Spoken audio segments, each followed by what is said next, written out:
মা চলে গেল 1 বছরের মাথায় ছেড়ে, বাবা চলে গেল 5 বছরের মাথায় ছেড়ে।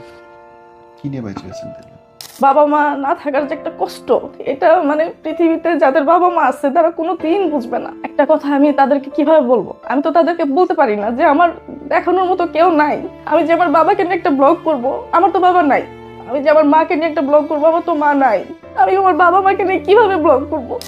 আমার একটা স্ট্যান্ড ছিল না ভিডিও করার। আমি অনেক কষ্ট করে ভিডিও করতাম, মোবাইল জানালার ভিতরে রাখতাম, এরকম টেবিলের ভিতরে রাখতাম, বয়মের উপরে রাখতাম।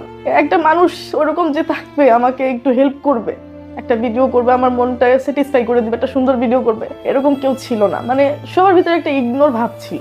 অনেক কষ্ট করে আমি সময়গুলো পার করছি, করার পরে যখন পেজটা দাঁড় করাইছি, সেই পেজটা থেকে আমি একটু আর্ন করতাম, আমি একটু সুন্দরভাবে চলতাম। ওই অবস্থায় আমার পেজটা গায়েব। একটা মানুষের কতটুকু হাত জোর করা যায় আমি ততটুকু চেষ্টা করছি, কিন্তু সে আমাকে আইডিটা দেয়নি। ভালোবাসাটা তো সস্তা না, ভালোবাসাটা লাইফে একবার আসে, আর একবারই ওটা শেষ, মৃত্যুর আগ পর্যন্ত থেকে যায়। এবং আপনি সেটা হারিয়েছেন। আমি ওটা হারাইছি এবং আমি কখনো তাকে আমি কোনো দিনও ভুলতে পারবো না। দেখতে তিনি নিঃসন্দেহে পুতুলের মতো, নামটাও পুতুল পরি। এই পুতুলের মতো দেখতে মানুষটার জীবনে যে কত অদ্ভুত ঘটনা ঘটতে পারে। একটা মা যে 1 বছর বয়সেই মা তাকে রেখে চলে যান, তার ভালোবাসার মানুষটা তাকে রেখে চলে যায়। জীবনের কত শত গল্প তার বুকের মধ্যে জমা। এরকম একটা অদ্ভুত গল্প আজকে আপনি শুনতে শুরু করলেন। শুরুতে রিকোয়েস্ট করি, যদি আপনি চান এই ভিডিওটা শেয়ার করতে এবং চ্যানেলটা সাবস্ক্রাইব করে আমাদেরকে হেল্প করতে, প্লিজ ডু। আর নিজের গল্প বা কোনো কিছু বলতে চাইলে স্ক্রলে দেখানো নম্বর বা আমাদের পেজে ইনবক্স করে আমাদের সঙ্গে যোগাযোগ করবেন। পুতুল, সোশ্যাল মিডিয়া আপনাকে সবাই চেনে। জি। ইনফ্যাক্ট টিকটক বলেন, ফেসবুক, ইনস্টাগ্রাম সব জায়গাতেই আপনি বাংলাদেশের পরিচিত মুখদের মধ্যে অন্যতম। হাসি খুশি এই মানুষটার পেছনে এত দুঃখ কেন? হাসি খুশি মানুষটার পিছনের গল্পটা হচ্ছে, আর আমি ছোটবেলা থেকেই কষ্ট পেতে পেতে আসতেছি। এখনো অনেক পাওয়া না পাওয়ার গল্প আছে।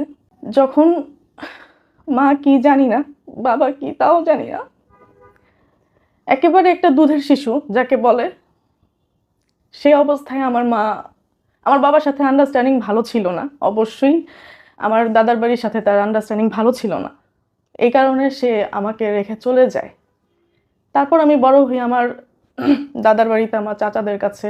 কতদিন বয়স হয়েছে? তখন আমার বয়স 1 বছর, জাস্ট আমার 1 বছর হয়েছে, তখন আমার মা একেবারেই চলে গেল। আর একেবারে চলে গেল মানে? একেবারেই চলে গেল। মানে এর মধ্যেও কয়েকবার চলে গেছে রেখে? আমি শুনেছি যে তার সাথে আন্ডারস্ট্যান্ডিংটা এতটাই খারাপ ছিল আমার বাবার সাথে, সে মাঝে মাঝেই চলে যেত, আপনাকে রেখে? আমাকে রেখে চলে যেত। আপনার কি দোষ? কখনো হয়তো আমাকে নিয়ে যেত, আবার আসতো, আবার যেত, এরকম। আর একটা পর্যায়ে সে 1 বছর পরে একেবারেই চলে যায়। যাওয়ার পরে সে আর আসে না, ব্যাক করে না। আর আমার বাবা হচ্ছে এমন একটা মানুষ, সে রূপান্তরিত হয়, সে পৃথিবীতে আছে কি নাই সেটা আমি বুঝতাম না। মানে আমার বাবা একটু অ্যাবনর্মাল টাইপের হয়ে যায়। তো সেই জায়গা থেকে সে তার যে আমি তার সন্তান, আমি তার মেয়ে, এটা সে কখনোই ফিল করতো না। আমার সাথে আমার বাবার কোনো স্মৃতি নাই। আমার বাবা আমাকে কখনো নাম ধরে ডাকতোও না, কখনো পাশে এসে বসতো না। আমার বাবা কখনোই 8-10টা বাবার মতো ছিল না। মানে উনি পাগল হয়ে যায় প্রায়? হ্যাঁ, পাগল, পুরোপুরি পাগল না, সে সব বুঝতো। আমি তার মেয়ে, সে জানতো এটা তার বাড়ি, সে বুঝতো তার এরা আত্মীয় স্বজন সবকিছু সে বুঝতো, কিন্তু সে কেমন যেন অ্যাবনর্মাল। এই জায়গাটা থেকে সে মানে কেমন যেন একটা অ্যাবনর্মাল ছিল। এটা কি মা চলে আপনার মানে হ্যাঁ, তার ওয়াইফ চলে যাওয়ার আমার পরে মা চলে যাওয়ার পরে সেই জিনিসটা একেবারে সম্পূর্ণ এরকম হয়ে যায়। শোকটা নিতে পারে? হ্যাঁ। তারপরে আমার মা কিন্তু ওদিক থেকে ওই পাশে চলে যায়। সে 2 বছর পরে হোক, 3 বছর পরে হোক, সে কিন্তু আবার অন্য জায়গায় বিয়ে হয়। আর আমি হচ্ছে আমার দাদার বাড়িতে থাকি। বাবা আমার থেকেও নাই, আর মা তো নাই। আমার দাদি যত বছর বাইচা ছিল, আমি খুব ভালোই সুন্দর একটা ছিলাম। আমার ফুপিরা আমাকে খুব আদর করে, চাচারা খুব আদর করে বড় করছে। কিন্তু বাবা মা না থাকার যে একটা কষ্ট, এটা মানে পৃথিবীতে যাদের বাবা মা আছে তারা কোনো দিন বুঝবে না। আমি সেই তখন থেকে আজ পর্যন্ত আমার বাবা মার যে একটা আদর, বাবার ভালোবাসা, মায়ের একটা ভালোবাসা, মা একটু কাছে নিবে, একটা একান্ত মায়ের সাথে কথা বলা, মায়ের সাথে যে একটা সম্পর্ক থাকে একটা সন্তানের, বিশেষ করে একটা মেয়ের, সেটা আমার সাথে কখনোই হয় নাই। আগে এতটা ফিল করতাম না, এখন মানে মিডিয়া জগতে আসার পরে আমি জিনিসটা ফিল করি। যখন দেখি সবাই মাকে নিয়ে ব্লগ করে, বাবাকে নিয়ে ব্লগ করে, বা ভাই বোন থাকে, আসলে আমার লাইফে কেউ নাই। ভাই বোনও নেই না, আপনার? আমার ভাই বোনও নাই, আমি একেবারেই একা। আমার আসলে এই জীবনে আমার হয়তো বা মানে কিভাবে আল্লাহ আমার পাঠাইছে, আলহামদুলিল্লাহ, তারপরও আল্লাহ আমাকে সুস্থ রাখছে। আমার চাচা, ফুপি, এরা ছাড়া আমার লাইফে কেউ নাই। আপনার মাকে একবারও খোঁজ নেয়নি আপনার? এখন এখানে একটা কথা আছে, আমার মার সাথে আমি মাঝে মাঝে যোগাযোগ করতাম। উনি না, উনি কখনো যোগাযোগ করে নাই। উনি একটা মনে কষ্ট নিয়ে গেছে আমাদের বাড়ি থেকে, উনি আর কখনো যোগাযোগ করে নাই। এখন সেটা উনি কিন্তু উনি বাড়িতে কষ্ট নিয়ে গেছে, আপনি তো তারে কষ্ট দেন নাই। না, আমি আমি তো ছোট ছিলাম। সবচেয়ে বড় কথা হচ্ছে উনি তো আপনাদের ফিরে যাবে কিভাবে সে তো তাইলে? পরবর্তীতে আবার মা হয়ে গেছে। তার যখন আবার মা হয়েছে বলে কি আগের সন্তান মরে হ্যাঁ, গেছে? এখন মানুষ একটা কথা বলে না, চোখের আড়াল মানে মনের আড়াল। এখন দুনিয়াটা এরকমই, সন্তান, বাবা মা এগুলো নিজের আসলে সন্তানও তাই বলে মরে যায়, আরেক জায়গায় বিয়ে করে সুখে শান্তিতে থাকলে। সুখে আছে কি দুঃখে আছে সেটা তো এখন বড় কথা না। সে আমার সাথে আর কখনো যোগাযোগ করে নাই, বা আমাকে নেওয়ার জন্য সে কখনো ট্রাই করে না, আমাদের বাড়িতে কখনো আসে নাই, ওভাবে সে কখনো চেষ্টা করে নাই। তার চেষ্টা একটু কমতি ছিল। সে যেহেতু মা, চাইলে সে নিতে পারতো আমাকে।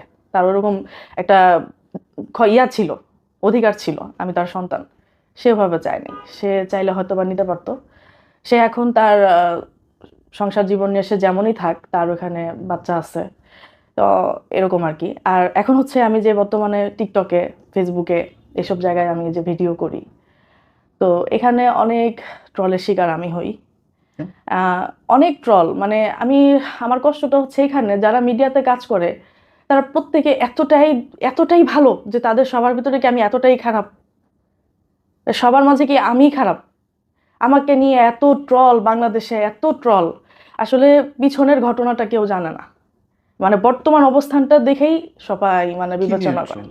আমি আপনাকে কি বলবো, মানে এরকমও হয় যখন আমি ফার্স্ট টাইম একবারে টিকটকে আসি, খুব অল্প সময়ের ভিতরে, মানে এখন অনেক নতুন নতুন মুখ আসছে যারা এই মুহূর্তে ভাইরাল, সেলিব্রিটি বা মানুষ পরিচিতি পেয়ে গেছে। তখন তাদের কোনো অস্তিত্ব ছিল না যখন আমি মানে ফর ইউতে ছিলাম। আমি বাংলাদেশে এমন কোনো জেলা, ডিস্ট্রিক্ট নেই যেখানে আমাকে চিনে না এখনো। এখনো আমি ধরতে গেলে ওই ট্রেন্ডিং এর 10 জনের ভিতরে একজন এখনো। কিন্তু আর 10 জনকে না নিয়ে ট্রল না করে আমাকে নিয়ে ট্রল করে। এখন ট্রল করার কারণ কি, আমি যেটা মনে করি, আমার একটু মানে ওয়েটটা একটু বেশি। সেই জায়গা থেকে অনেকেই মানে অ্যাকসেপ্ট করতে পারে না যে কি ব্যাপারে, মানে এত হবে কেন, ভাইরাল হলো কিভাবে, ওর তো ভাইরাল হওয়ার ওরকম যোগ্যতা নাই, এই সেই এরকমটা মানে অনেকের থিঙ্কিং। এই জায়গা থেকে মানে ট্রলের আমি শিকার মানে হয়েছি। আপনি একটু ওজন বেশি বলে মানুষের অনেক জ্বালা। হ্যাঁ, অনেক জ্বালা। আর তার চেয়েও বড় কথা হচ্ছে আমার হাজবেন্ডকে কেন আমি দেখাই না, আমার বাবা মা ফ্যামিলিকে কেন আমি দেখাই না। কি আছি? মানে একটা কথা আমি তাদেরকে কিভাবে বলবো? আমি তো তাদেরকে বলতে পারি না যে আমার দেখানোর মতো কেউ নাই। আমি যে আমার বাবাকে নিয়ে একটা ব্লগ করব, আমার তো বাবা নাই। আমি যে আমার মাকে নিয়ে একটা ব্লগ করব, আমার তো মা নাই। আমি আমার বাবা মাকে নিয়ে কিভাবে ব্লগ করব? কিভাবে আমার একটা বোনকে নিয়ে আমি ব্লগ করবো? আমার তো বোন নাই। তো যারা আছে তারা তো আমার সাথে ভিডিওতে নাও আসতে চাইতে পারে, তারা তো এই জগতের নাও হইতে পারে, তাদের তো ইচ্ছা নাও থাকতে পারে আমার সাথে ভিডিও করার। এই জিনিসটা আমি মানে সরাসরি বলতে পারি না যে আমার আসলে এরকম কেউ নাই যে আমার সাথে একটা ভিডিও করবে, একটা ছবি তুলবে বা একটা ছবি তুলবে। এমনও হয় যে ফার্স্ট টাইম লাইফের শুরু টাইমটা আমার একটা স্ট্যান্ড ছিল না ভিডিও করার। আমি অনেক কষ্ট করে ভিডিও করতাম, মোবাইল জানালার ভিতরে রাখতাম, এরকম টেবিলের ভিতরে রাখতাম, বয়মের উপরে রাখতাম।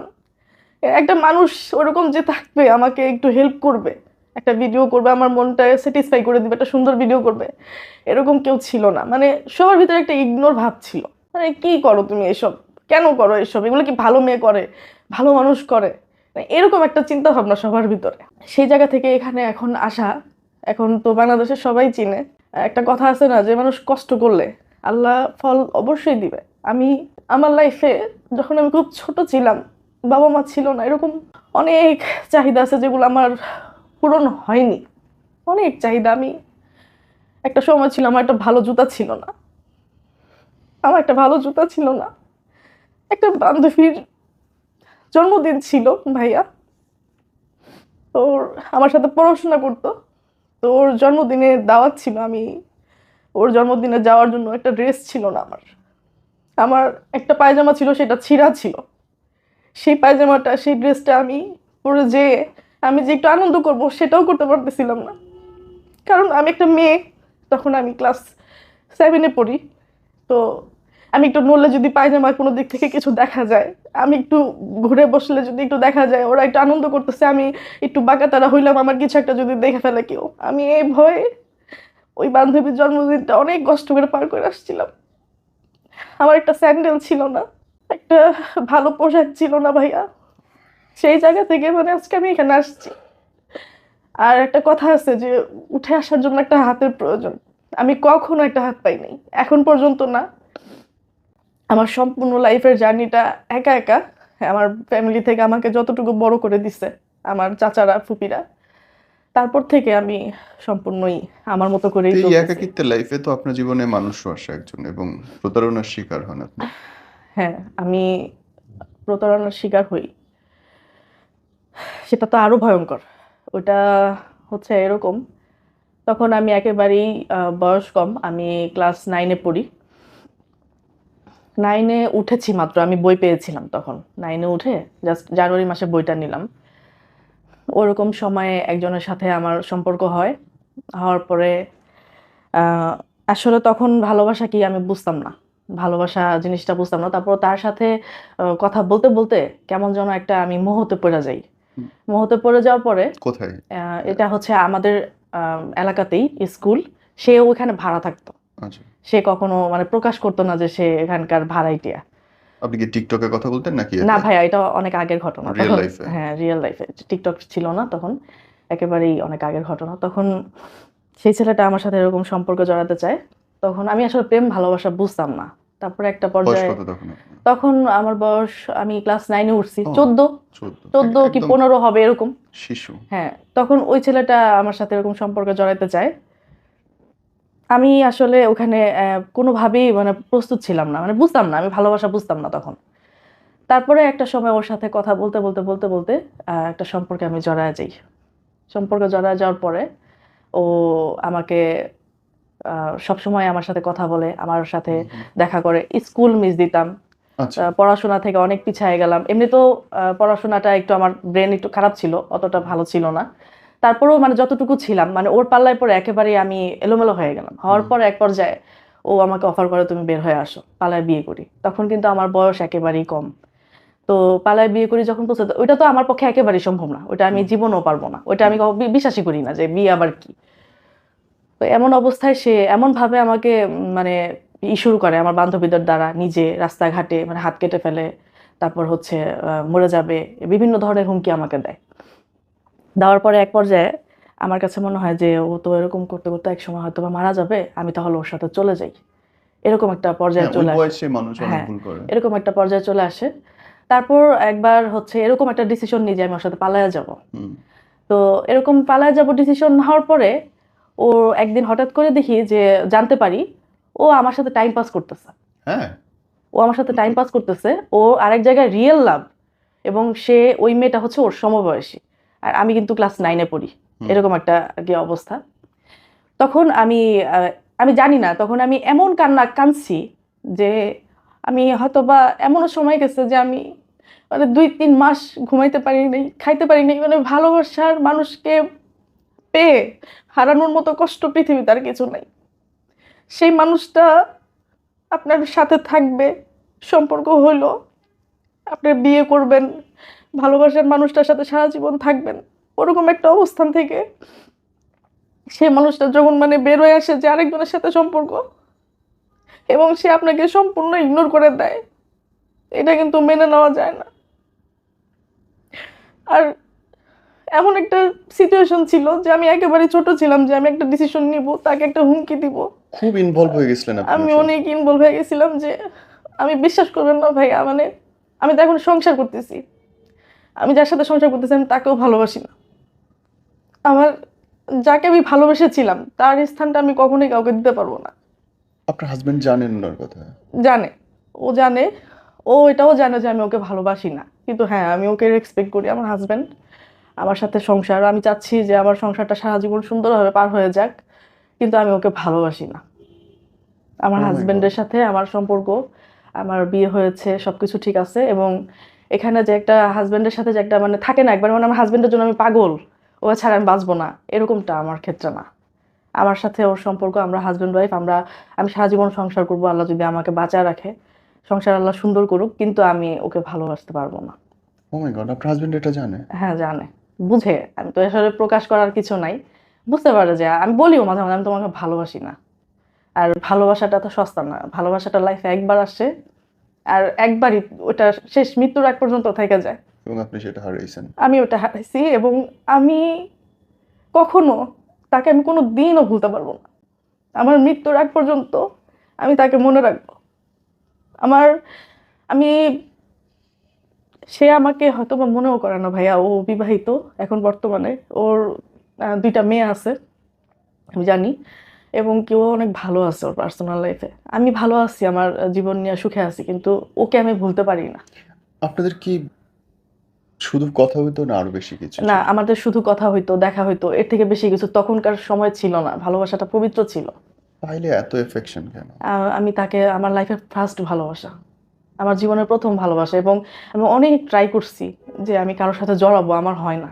এখন তো ইনবক্সে হাজারো ছেলে আপনাকে প্রপোজ করার হ্যাঁ, কথা। এই যে এই কথাটা বলছেন ভাইয়া, এখন ইনবক্সে এত পরিমাণে মেসেজ আসে সম্পর্ক করার জন্য। তুমি কেন এত নর্মালি থাকবা, তুমি এত সুন্দর, তুমি এত স্মার্ট, তোমার জীবনটা আরো উপরের দিকে যেতে পারে, তুমি আমার সাথে কথা বলো, একদিন দেখা করো, এরকম প্রপোজও আমি পাই। তুমি কেন এই ফোন চালাবা, তুমি কেন ওই ফোন চালাবা, তোমার হাতে তো iPhone 16 Pro Max থাকবে, বা তুমি তো কেন এরকম একটা মানুষের সাথে সংসার করতেছো যাকে তুমি অনলাইনে সবার সামনে আনতে পারো না, সে তোমার যোগ্যই না, নিশ্চয়ই তোমার সে যোগ্য না, নয়তো তুমি তাকে সামনে আনতা।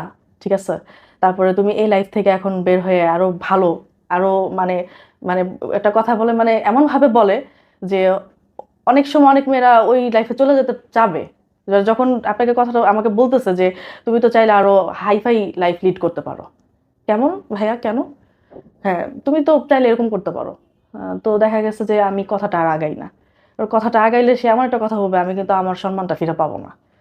এবং এমনও হয় আমি মিডিয়া থেকেও কিন্তু অফার পাই। হুম। অফারগুলো পাই এরকম নাটকের জন্য, বা শর্ট ফিল্ম থাকে এই টাইপের কিছু। তো ওইটার জন্য তারা এমন একটা কিছু মানে আমার কাছে আবদার করে, যেটাতে আমি আসলে আগাইতে পারি না, মানে বাজে ইঙ্গিত করে।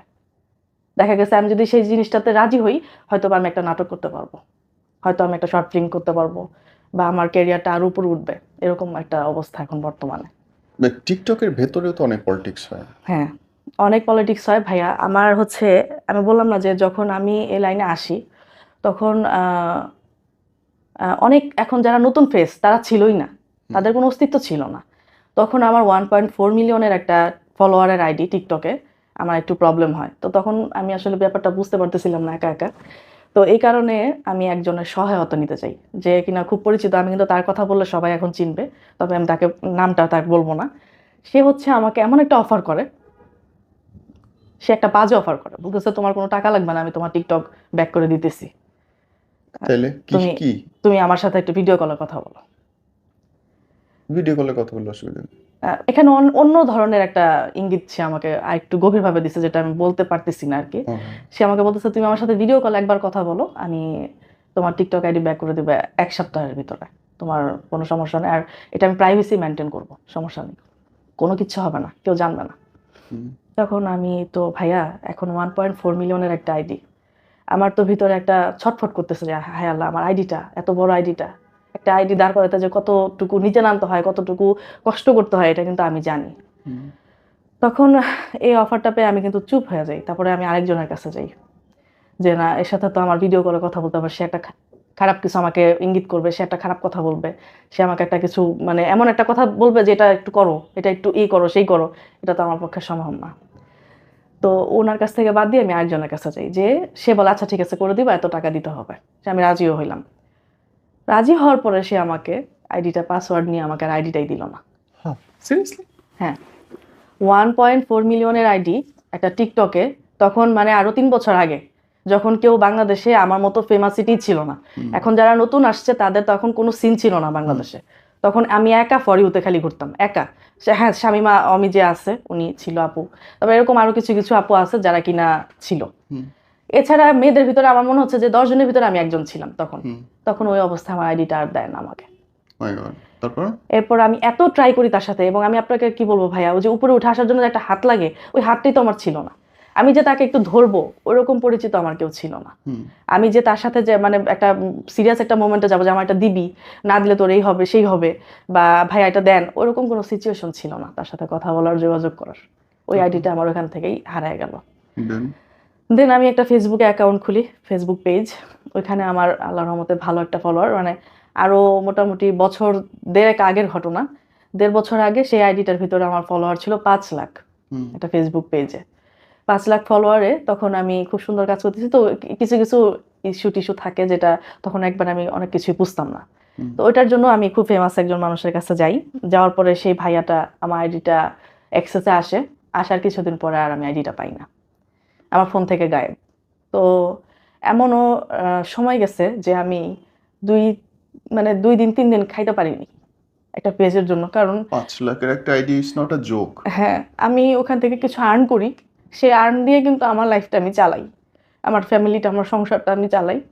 তো সেই জায়গায় আমি আসলে তার সাথে কথা বলার আর কোনো স্কোপ পাইতেছিলাম না, সে আমার সাথে আর কথাই বলেনি, আজও পর্যন্ত কথা বলেনি। সে আইডিটা তো গেল, ওই যে একজনের কাছে যে যাবো, যে আমার আইডিটা ব্যাক আনবো, ওরকম কেউ আমার ছিল না। আর আমার সংসারটা হচ্ছে এরকম, এখানে আমার কন্ট্রিবিউটিটা বেশি। আমার হাজবেন্ড খুব সাধারণ একটা চাকরি করে, সে এখন বর্তমান জামানায় মাত্র 10,000 টাকা তার স্যালারি, সব টাকা তো কিচ্ছু হয় কিচ্ছু হয় না। খুব দেখা গেছে এটা সেটা মিলিয়ে তাদের কিছু আরো ইয়ে আছে, সবকিছু মিলিয়ে সর্বোচ্চ 15, 14, 16 এর উপরে আমি আজ পর্যন্ত দেখি নাই যে সে পাইছে। তো আমার অনেক কষ্ট করে আমি সময়গুলো পার করছি, করার পরে যখন পেজটা দাঁড় করাইছি, সেই পেজটা থেকে আমি একটু আর্ন করতাম, আমি একটু সুন্দরভাবে চলতাম, ওই অবস্থায় আমার পেজটা গায়েব। একটা মানুষের কতটুকু হাত জোর করা যায় আমি ততটুকু চেষ্টা করছি, কিন্তু সে আমাকে আইডিটা দেয় নাই। এখনকার বর্তমান সময়ে এসে মানে একটা পুরুষের ইনকাম সোর্স যদি থাকে 14-15 হাজার টাকা, এখানে সংসার কিছু চলে না ভাইয়া। আমার যখন ফার্স্ট বিয়ে হয় তখন আমি অনেক কষ্ট করছি। প্রথমে ঈদের সময়ে আমি একটা এলাকায় ভাড়া ছিলাম, আমার হাজব্যান্ড যেখানে জব করে। ঈদের সময় ঈদের 3 দিন আগে আমার বাসায় সিলিন্ডার ছিল না, রান্নার গ্যাস শেষ হয়ে গেছিল। ঈদের 3 দিন আগে সিলিন্ডার শেষ, আনার টাকা নেই। হ্যাঁ, আনার টাকা নেই। তখন আমার হাতে কোনো টাকা ছিল না, আনার টাকা নাই, বাজারে টাকা নাই, আমার একটা ভালো ড্রেস নেই, আমার হাজব্যান্ডেরও ভালো ড্রেস নেই। মানে এরকম একটা পর্যায়ে, সামনে 2 দিন পরে ঈদ, আশেপাশে প্রতিবেশীরা, মানে কার কাছে যাব? ঈদের 3 দিন আগে এখন মোটামুটি সিলিন্ডারের দাম টাম সবকিছু দিয়ে প্রায় 7-8 হাজার টাকার প্রয়োজন। এই টাকাটা তার মতো কেউ ছিল না। মানে অনেক কষ্ট করছি, অনেক। আমার লাইফে আমি সেই ছোটবেলা থেকে এখন পর্যন্ত কষ্ট করতেছি। আমার ছোটবেলায় এমন কষ্ট দিয়ে পার হয়েছে যেটা মানে আমি অনেক কিছুই বলতেও পারি না, অনেক কিছু বলতেও পারি না। আর হাজবেন্ডের পক্ষ থেকে হচ্ছে সে আমার জন্য পাগল, আমার প্রতি সে অনেক দুর্বল। ওর ঘটনাটা হচ্ছে আমার বিয়েটা এরকম ভাবে হয়, আমার হাজবেন্ড হচ্ছে আমার টিকটকের ফলোয়ার ছিল। তো ওইখান থেকে ও আমার সাথে দেখা করতে চায়, খুব দেখা করতে চায়, একজন ফ্যান হিসাবে দেখা করতে চায়। তো আমি দেখা করতে আসি, পরে ও আসলে আমাকে বিয়ে করে ফেলে ওই দিনই। হ্যাঁ, ওই দিন। হ্যাঁ, কিভাবে ও বিয়ে করে? টিকটকের ফ্যান দেখা করতে আসলো, ওই দিনই বিয়ে করে ওই দিনই বিয়ে করে ফেললো। পাগল নাকি তোমরা? ওই দিনই বিয়ে করে ফেললো ভাইয়া। এখানে একটা বিশাল, গাঁজা খাইলেও কেউ করবে না। এটা হয়ে গেছে আমার সাথে। কিভাবে হয়েছে? সে আসছে, এসে সে ওখানে তার ফ্রেন্ড ছিল উকিল, সে ওখানে বলতেছে যে আমি যদি এখন বিয়ে না করি সে এখন সুইসাইড করবে, এখনই সে গাড়ি নিচে পড়বে। এবং সে করতো, মোমেন্টে এতটুকু সিরিয়াস ছিল, সে করতো। আমি তার সাথে যে একেবারেই প্রথম পরিচয় তা না, তার সাথে আমার দেখা হওয়ার 15-20 দিন আগে থেকে একটু কথা হইতো হালকা, কেমন আছেন, আমি ভালো আছি। সে একটা ফ্যান আমার, ওইভাবে একটু কথা বলতাম।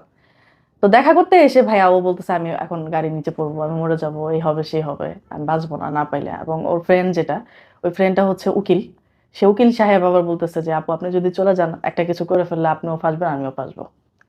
এরকম একটা অবস্থা থেকে তখন ওকে আমার বিয়ে করা লাগে, ওই অবস্থা থেকে। এবং কি আরেকটা ঘটনা আছে, বিয়ে করার আগ মুহূর্ত পর্যন্ত আমি সরাসরি ফেস দেখিনি। আমি ওকে বিয়ে করার 4 ঘন্টা পর ওর ফেস দেখছি। ও যদি কানাও থাকতো, ওই কানার সাথে আমার ঘর গলা। আমি তো ওকে দেখিই নাই, দেখার তো সুযোগই পাইনি। তাইলে কেমনে কি? আমি ওই যে বললাম না, ফোনে কথা বলতাম, ইমুতে একটা ছবি দেওয়া ছিল। আসে বসলো, বসেও নাই। এসে বসছে, সে রাস্তা থেকে বলতেছে তুমি যদি আমাকে ছেড়ে চলে যাও আমি কিন্তু মরে যাবো। ওই দেখা হওয়ার পর থেকে মানে যা রেস্টুরেন্টে বসা বন্ধ। রেস্টুরেন্টেও বসে না, সে সরাসরি আমাকে কাজে অফিসে নিয়ে গেছে। কি কিসের মধ্যে কি বলতে আছে? এটা একেবারে, এটা এমন একটা ঘটনা যেটা মানে এখন আমি নিজেই অবাক হয়ে যাই যে এরকম একটা ঘটনা আমার সাথে ঘটছে। সে আসছে, আসার আগ দিয়ে সে আমাকে বলতেছে, সে যখন মাঝপথে রাস্তায়, তখন সে আমাকে বলতেছে যে তুমি যদি এখন আমাকে ছেড়ে চলে যাও আমি অনেক বড় একটা কিছু করে ফেলবো। তখন আমি বলছি যে আমি বুঝলাম না, আমি তো দেখা করতে আসছি, আমার না ভালো লাগতেছে না, আমি চলে যাই। বলতেছে যে না তুমি তো যেতে পারবা না। কেন? আমি বললাম যে কেন যাবো না, আমার ভালো লাগতেছে না, আমি চলে যাই। বলতেছে যে না তুমি আমার সাথে একটু দেখা করো, তারপর তুমি চলে যাও, আর তুমি যদি আমাকে এইভাবে রেখে চলে যাও আমি কিন্তু বাঁচবো না। এরপরে সে একটা এমন একটা সিচুয়েশন করছে ভাইয়া, মানে ওই সিচুয়েশনটা থেকে আমি বের হয়ে আসতে পারিনি। বাট আমার কাছে খুবই অদ্ভুত লাগলো। অনেক অদ্ভুত, মানে মানুষ ওই যে বাংলাদেশে এটা ফার্স্ট টাইম যে এভাবে একটা বিয়ে হয়েছে, তাও আবার আমার সাথে, আমার ঘটনা। মানুষ ডেট করতে গেলে পাড়া প্রতিবেশী ধরে বিয়ে দেয়, এটা শুনছি। এটা হ্যাঁ, দেখা করতে গেলে জোর করে বিয়ে করে, এটা প্রথমবার শুনলাম। সে এরকম করছে। তবে হ্যাঁ আলহামদুলিল্লাহ সে আমাকে অনেক ভালোবাসে। ভালো যে সে বাসে আমাকে যেভাবে বিয়ে করছে সে কিন্তু ওইভাবে আমাকে ধরে রাখছে। সে আমাকে ওইভাবেই এখন পর্যন্ত সেম ভালোবাসাটাই এখন পর্যন্ত আমার সাথে সে আছে, এবং সে আমার সাথে কোনো গাদ্দারি করে নাই। মানে সে যে আমাকে হুট করে বিয়ে করছে, হুট করে সে রূপ বদলায় ফেলবে, সে একটা সাইড কেটে ফেলবে, এটা সে কখনোই করে না। এখনো সে এরকম কোনো মোটিভেশন আমি তার ভিতরে দেখিনি। সে আমার প্রতি খুব দুর্বল। সে জানে যে আমি তাকে ভালোবাসি না, আমি তার সাথে সংসার করবো, এবং এটা জানে যে আমাকে যে কেউ নরম করতে পারবে না, বা আমি সংসার ছেড়ে যাওয়ার মেয়ে না, এটা সে বুঝে সে মানে খুবই হ্যাপি আমার সাথে থাকতে পারে। মানে ওর একটাই কথা, তুমি যাই করো আমাকে কখনো ছেড়া যায় না, এটাই হচ্ছে ওর মানে একটা রিকোয়েস্ট। আমি নিতেই পারলাম না। এরকমটাই হয় হয়েছে না। আমার সাথে, এরকমটাই হয়েছে ভাইয়া। নিজের কাছে বিশ্বাস লাগে এখন যে কি করছি। আমি যখন বিয়ে করে আসছি আমার কাছে বিশ্বাস হয়নি, এবং 4 ঘন্টা আমি ওর দিকে তাকাই নাই। 4 ঘন্টা পরে এক পর্যায়ে আমার মনে হচ্ছে যে আমাকে দেখা উচিত। কারে বিয়ে করলাম? হ্যাঁ, এবং তাকায় দেখি ও ওর হচ্ছে ইমুতে একটা ছবি ছিল সেম ওই, বাট দেখা গেছে যে গায়ের রংটা একটু শ্যামলা। হুম। আর হ্যাঁ, এখন মানুষজন আমাকে নিয়ে ট্রল করে যে ও আমার সাথে যায় না, আমার সাথে ওকে মানায় না, দেখতে কেমন, এই কারণে আমি ফেস আনি না। আমি মাঝে মাঝে 2-1বার ট্রাই করছি, একটু সাইড থেকে ওকে নিয়েছি, ভিডিওতে একটু অ্যাঙ্গেল থেকে নিছি, আমি আসলে ভালো রেসপন্স পাই না।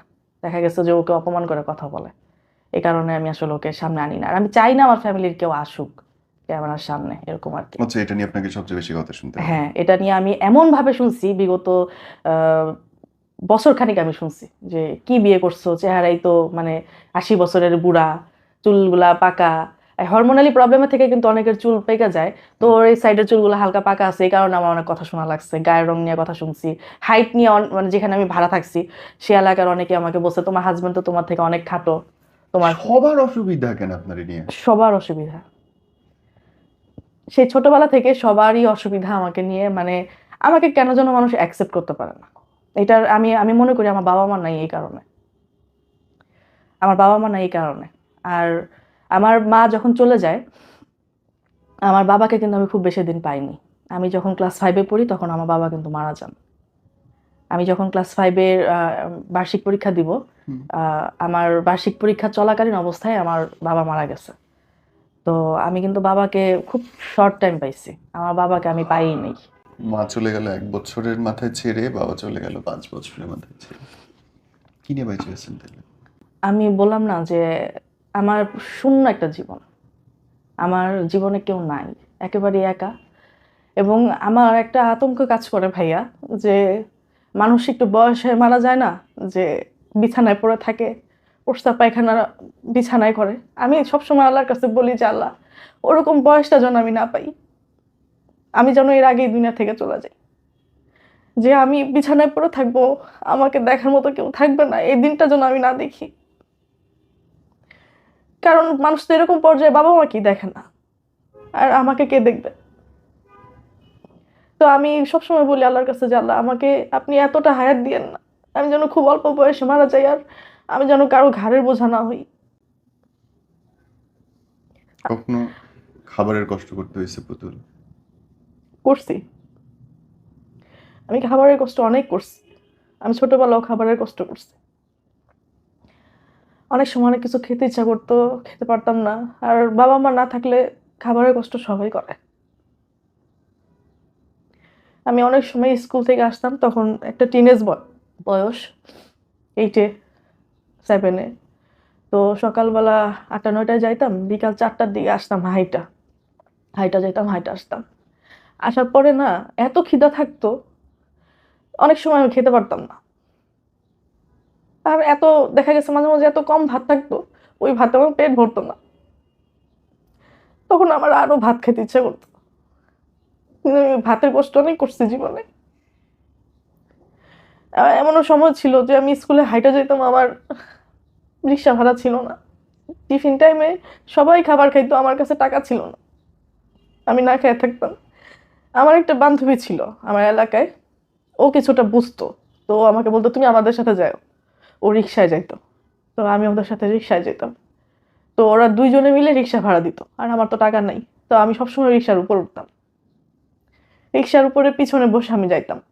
আমার অনেক কষ্ট হইতো, তারপর ভাবতাম হাইটা যাবো, পিছনে করে চলে যাই। তো আমার যে বান্ধবীটা আমাকে হেল্প করতো, ও বুঝতে দিত না, কিন্তু পাশের মেয়েটা ইগনোর করতো যে ও টাকা দেন, ও কেন রিক্সায় ওঠে, উপরে বসলে একটু নিচে বসতে অসুবিধা হয়। এরকম একটা সময় ছিল। এবং টিফিন টাইমে স্কুলে যখন সবাই টিফিন নিয়ে ব্যস্ত থাকতো, তখন স্কুলের পক্ষ থেকে যে টিফিনটা দিত আমি শুধু সেটাই খাইতাম। আর আমার জীবনে খুব কমই আমি ক্যান্টিনে গেছি, মানে টাকা দিয়ে কিছু খাওয়ার জন্য। আর এখন ভাইয়া বিশ্বাস করবেন না, আমার এখন খাবারের রুচি কমে গেছে। আমি আর এখন আগের মতো খাইতেই পারি না। এখন যে একটা টাইমে আমি ভাতে কষ্ট করছি, এখন আমি চাইলে অনেক ভাত খাইতে পারি, আমি খাইতে পারি না। একটা টাইমে আমি অনেক সাধারণ খাবারের জন্য কষ্ট পাইতাম, একটা বিস্কিট, একটা চানাচুরের প্যাকেট, একটু ঝালমুড়ি, একটু আচার। এখন আমি সারা দিন এগুলো খাইতে পারবো, কিন্তু আমার রুচি হয় না। মানে লাইফটা এখন এমন একটা পর্যায়ে আসছে, মানে পিছনে যারা আমার সাথে খারাপ ব্যবহার করছে তাদের আমার ভালো লাগে না। ভোলা যায় না তো আমি, কত তারা আমার কিছু। অনেক কাছের মানুষ, তাদেরকে আমি দেখি, কেউ আছে দূরের তাদেরকেও দেখি, মানে আমার না তাদের পিছনের কথাগুলো আমার মনে পড়ে, মনে পড়লে না আমার তাদেরকে আর ভালো লাগে না, আমি একটু দূরে সরে যাই। এখন এমন একটা সিচুয়েশন যে এই বর্তমানে আমি যদি মনে করি আমার দুনিয়াতে বাবা মা ভাই বোন আত্মীয় স্বজন কেউ নাই। আর যারা আছে তারা যার যার লাইফ নিয়ে ব্যস্ত, অনেক ব্যস্ত। তো এই মুহূর্তে আমি একা, বাবা মা নাই যার, সে তো মানে সে তো দুনিয়াতে সম্পূর্ণ একা। এবং কি আপন ভাই বোনও নাই। মাঝে মাঝে খুব মনে হয় যে একটা আপন বোন যদি থাকতো, একটা আপন ভাই যদি থাকতো, জীবনে অনেক না বলা কথা আছে, যদি তাদেরকে একটু বলতে পারতাম। অনেক সময় অনেক কথা দেখা গেছে যাদের কাছে বড় হয়েছি তাদেরকেও বলতে পারি না। এরকম অজানা অনেক ভিতরে কষ্ট, যেগুলা নিজে নিজে নিজে নিজে একা একা নিয়ে বয়ে চলতেছে।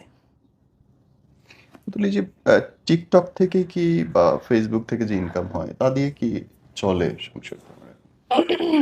বা সরি ইকোনমিক্যাল কথা জিজ্ঞেস করছি, হাউ ইউ রানিং? এখন হচ্ছে আমার হাজবেন্ড, তো বললামই যে খুব সাধারণ একটা জব করে, তার জব সেক্টরটাও খুব সাধারণ এবং বেতনটাও। ফলোয়ার কত কোনটাতে? আমার হুম। এখন হচ্ছে আমার টিকটক আইডিটা তো ব্যান্ড হয়ে গেল, মানে নিয়ে নিল আর দিল না। সেকেন্ড আরেকটা আইডি খুললাম, 7 লাখ ফলো হওয়ার পরে ওইটাও নাই। বিগত অনেক দিন আমি টিকটক থেকে বিরত ছিলাম।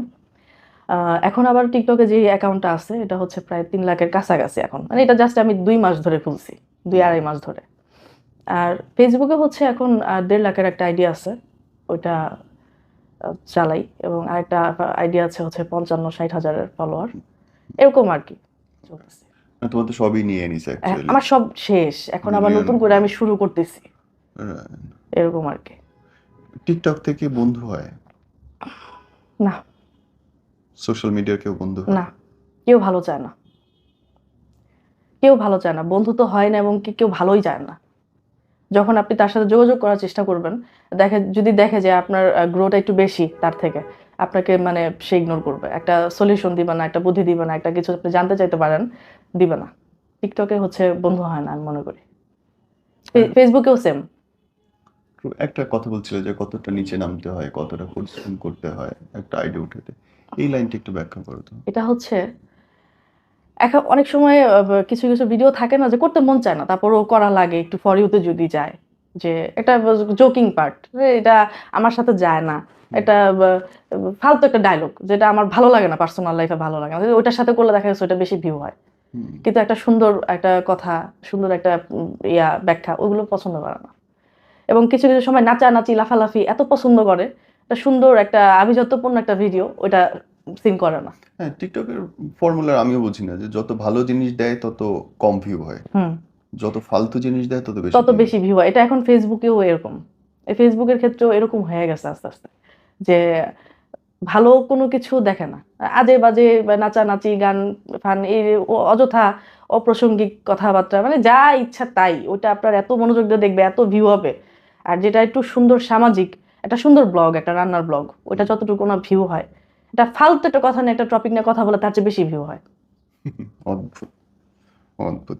আপনি আহ, নিজের ব্লগে কি টাইপের জিনিস করেন? এখন হচ্ছে ব্লগিংয়ে আমি রান্নার আইটেমটা রাখি, বা মাঝে মাঝে কিছু কিছু গল্প শোনাই।